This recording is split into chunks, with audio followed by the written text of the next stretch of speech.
निरंजन अलख निरंजन हो अलख निरंजन।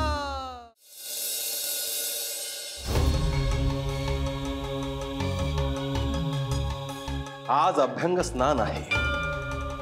प्रथम स्नान श्री महादेवांना घालूया।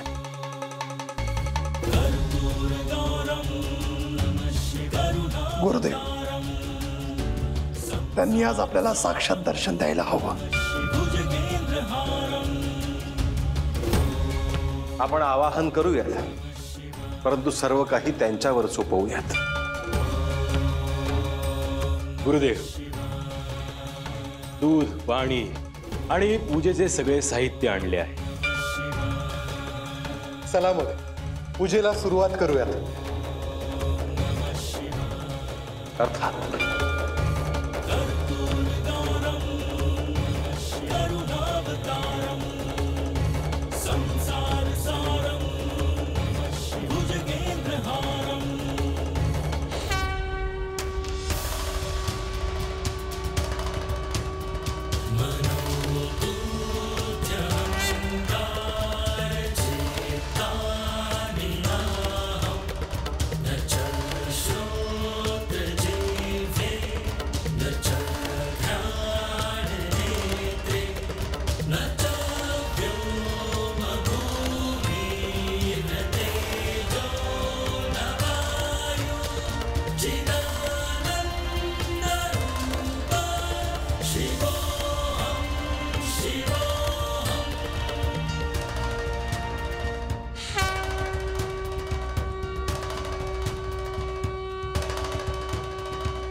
हे प्रभू, जिथे जिथे नाथ भक्ती आहे, जिथे जिथे शिवभक्ती आहे, जिथे दत्त सेवा आहे, जिथे आदिशक्तीचं स्मरण केलं जातं, त्या सगळ्यांना तुमचा आशीर्वाद मिळू द्या। आदेश आदेश अलख निरंजन अलख निरंजन।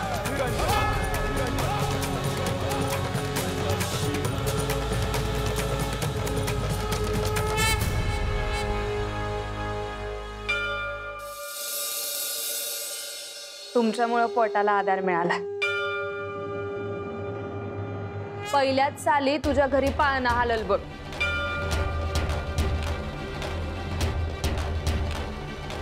हिच्या मुखात वाणी निघाली म्हणजे ती खरीच होती बघा।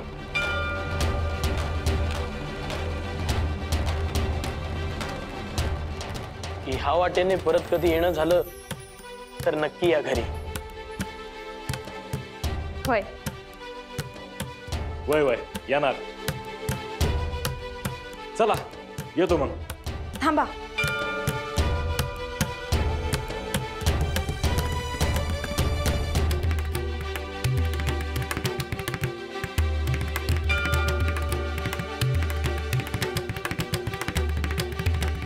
येते.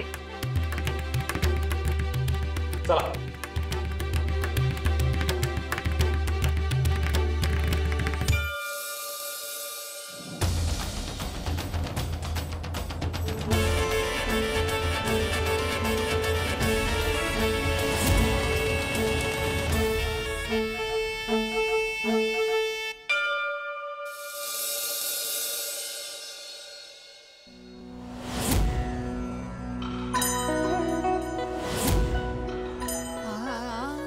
ललिता, आज माझ्यामुळे तुला उपवास घडणार.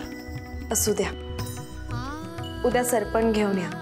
बघ मी स्वयंपाक करेन, त्यानंतर दोघे एकत्र जेवूया. ज्या पद्धतीने आपलं लग्न झालं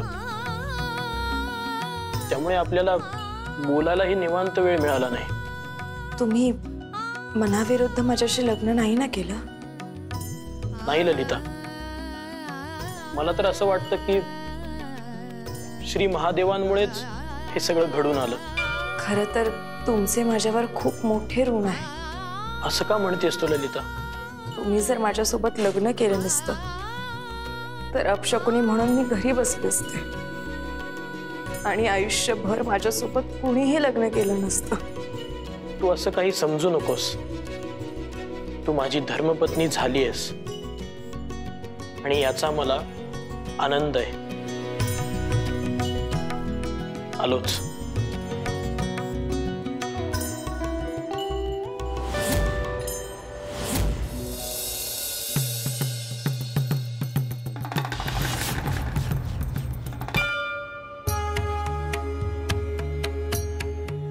स्वामी. ललिता आणि सदाशिव यांना भेटून खूप आनंद झाला. दोघांनाही एकत्र आणण्याचा जो निर्णय आहे तो योग्य ठरेल असं वाटतं. पार्वती, संसार सोपा नाही. प्रत्येक दिवशी नवीन प्रश्न, नवीन संकट, नवीन आव्हान. त्या सगळ्याला आजपर्यंत सदाशिव एकटा सामोरे जात होता. परंतु दोघे मिळून येणाऱ्या परिस्थितीला कसे तोंड देतात हे महत्वाचं आहे. आणि संसारात राहून भक्ती कशी करता यावी यासाठी सदाशिवने गुरु करणं आवश्यक आहे.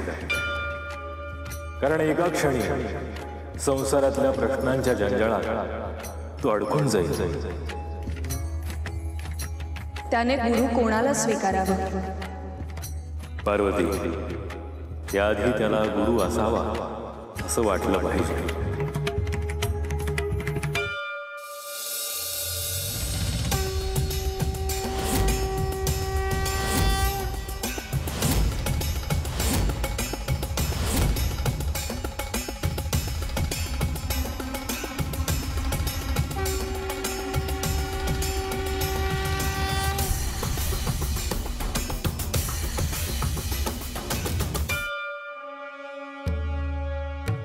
लीला.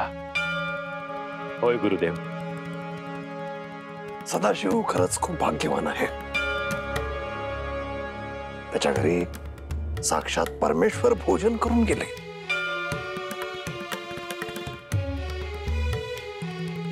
अर्थातच.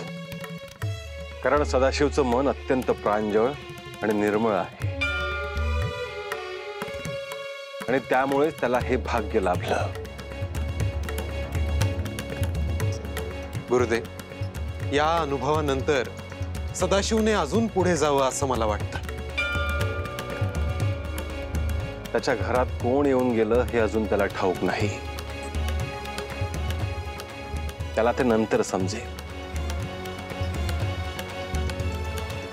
गुरुदेव, परंतु आराध्य जे आहेत त्यांचंही प्रेम विलक्षण असतं. होय जालिंदर, आणि आपण सगळ्यांनीच तो अनुभव घेतलेला आहे। श्री महादेवांनी आपल्यावर किती प्रेम केलं आहे याचे अनेक प्रसंग आहेत। आपणही भाग्यवान आहोत। आपले आराध्य गुरु सद्गुरू सगळे एकच आहेत। परंतु जालिंदरनाथ, हे सगळ्यांच्या वाटेला येणार नाही। गुरुशिवाय आपल्याला पर्याय नाही। साधकाने जर पुढे जायचं असेल तर गुरुला शरण गेलंच पाहिजे। गुरुच तुम्हाला ज्ञानाच्या उच्च स्थितीला घेऊन जाऊ शकतो।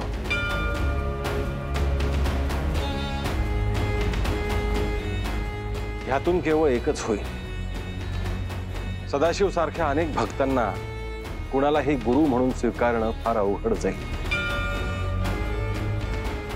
आणि ह्यात बदल घडायला हवा। गुरुदेव, आपण जे म्हणता आहात ते मला मान्य आहे।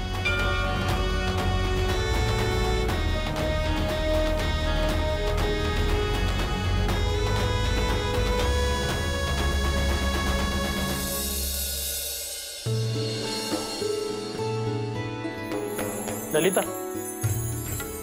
तुला एक सांगायचंच राहिलं। मला नाथ भेटले होते। तुम्ही काहीच सांगितलं नाहीत मला। मलाच समजत नव्हतं, तो संभ्रम आहे, स्वप्न आहे की खरं? तुम्ही कशाबद्दल बोलताय? श्री महादेवांनी मला दृष्टांत दिला होता आणि मला वनात पाठवलं होतं। तिथे मला नाथ भेटले। मला ठाऊक आहे ते गावात आले होते। विवाहाच्या आधी त्यांनी मला आशीर्वादही दिला होता। ते गुरु म्हणून लाभावेत अशी माझी इच्छा आहे। आज पहिला दिवस आहे, तर मी जातो। निश्चित जा। मला उत्सुकता आहे की ते काय सांगतायत, काय शिकवतायत। भेट झाली की मी तुला सांगेन। येतो मी। होय।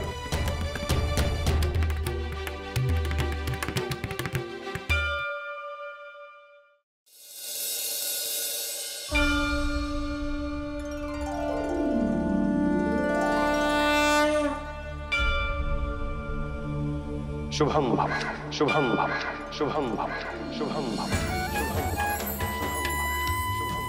गुरुदेव, आपण मला बोलावलं होतं, त्याप्रमाणे मी आलोय। आपण मला शिष्य म्हणून स्वीकारावं ही प्रार्थना आहे।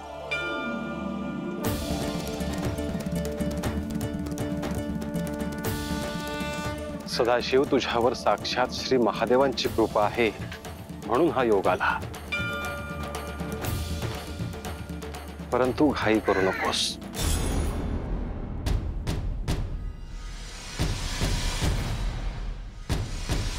पण आपण मला सांगा की शिष्य होण्यासाठी मी काय करू? कोई वादी कोई विवादी, जोगी को वाद न करना, 68 तीरथ समंदी समाये यू, जोगी को गुरुमुखी जरना।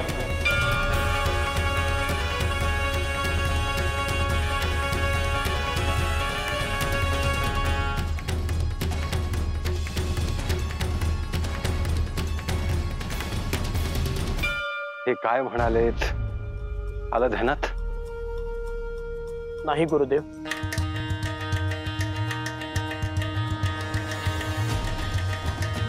सांग गोरक्षा। जशी आज्ञा गुरुदेव। सुरुवात तुझी कोणत्या विचाराने व्हावी, तर ह्या विचाराने वाद विवाद करणारे अनेक विद्वान तुला भेटतील, परंतु त्यात न पडता गुरुमुखातून जे वचन बाहेर पडेल ते वचन शिष्याने चिंतन करत राहिले पाहिजे। जशा सगळ्या नद्या समुद्राला येऊन मिळतात, तसे सगळे प्रवाह गुरुपाशी येऊन मिळतात.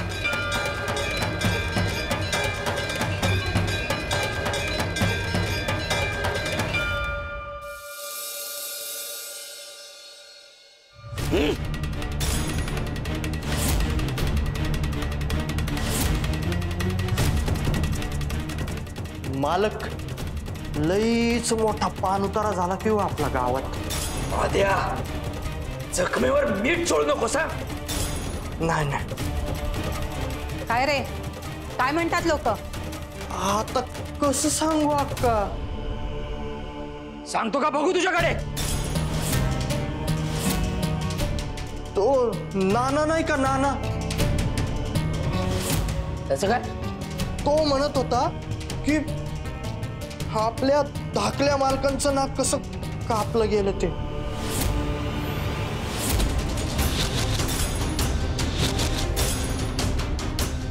जनार्दन, त्या नानानं ऋण घेतलंय ना आपल्याकडनं? हेच की, आपल्याकडून ऋण घेऊन आपल्यावरच उलटतोय तो. आणखी कोण कोण काय काय बोलताय त्या सगळ्यांना एकत्र कर आणि बांध या घरापुढं. ऋण फेडायचं आणि मग घेऊन जायचं म्हणावं.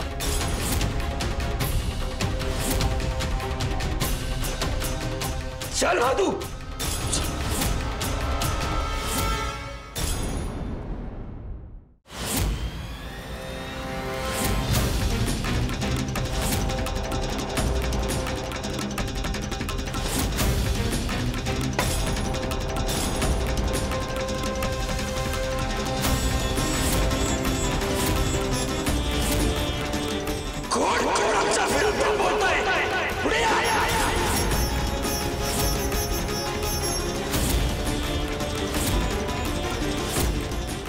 अहो मालक, एवढं काय झालं?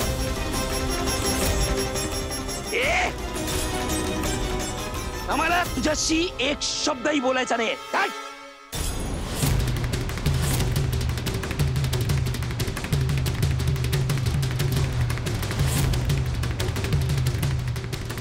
नाना, नाना, पुढे ये.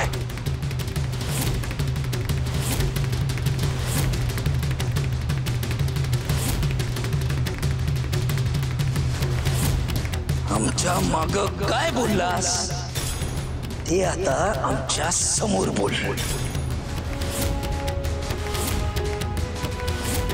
मालक, काय नाही मालक, तुम्हाला कोणीतरी चुकीचं सांगितलंय. अरे जे काय खरं आहे ते सांगून टाकायचं नाना. अहो खरंच मालक, मी काही नाही बोललो. असं तू बऱ्या बोलानं ऐकणार नाहीस.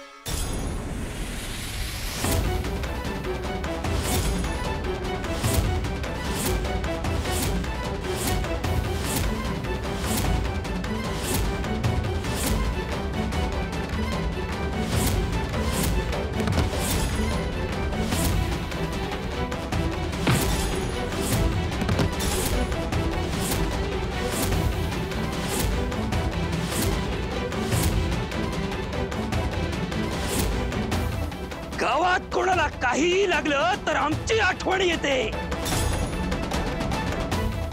ऋण मागायची गरज लागली तर आमच्याचकडे येतात. आणि आमच्या माघारी आमच्याच बद्दल वाईट बोलताना लादा कशा वाटत नाहीत तुम्हाला?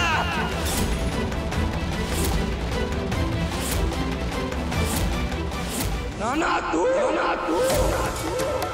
लक्ष्मण, रामप्पा, गोविंदा, बाळा, तुम्ही सगळ्यांनी आमच्या मागे यायचा.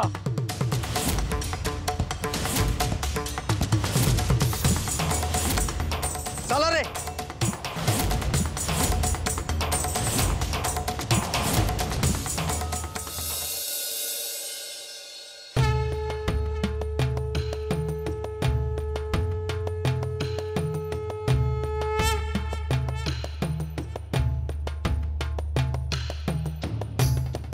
गोरक्षा, आता आश्रमात तू माझ्यासोबत येऊ नकोस.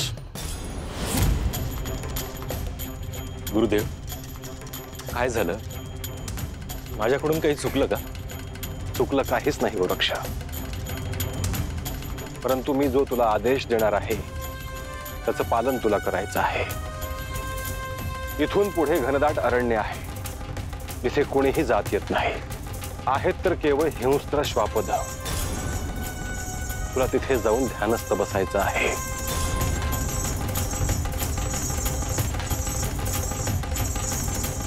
गुरुदेव, आपण आज्ञा दिली आहे, त्याचा अवमान मी माझ्या कल्पनेतही करू शकत नाही. परंतु हे असं आपण अचानक सांगितल्यामुळे मला त्याचे कारण कळले नाही. गोरक्ष, हे पहा, तुला तिथे जाऊन केवळ ध्यानस्थ बसायचं नाहीये, तर आजवर तू जे काही शिकला आहेस, जे तुला शिकवलं गेलं आहे, तुझं चिंतन जे काही आहे ते तुला शब्दांमध्ये मांडायचं आहे.